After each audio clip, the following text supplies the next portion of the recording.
Hi, it's Leon from the development team.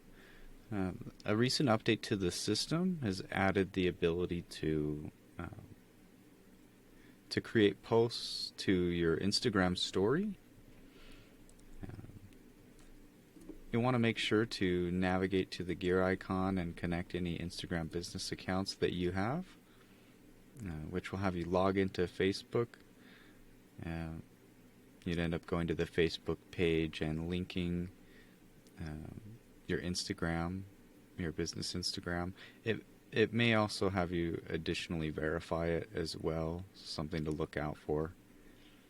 Uh, Once you have that all connected, you go to New Posts, Create New Post, and you'd be able to select the Instagram account and click on Story.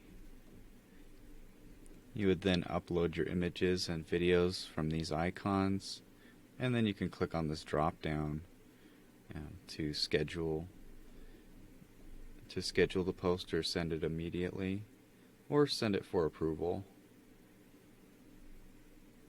Then you click Save for Later if you would like to save it for later.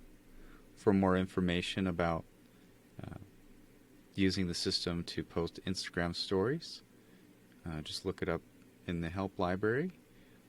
That's all for now. Stay tuned for more updates.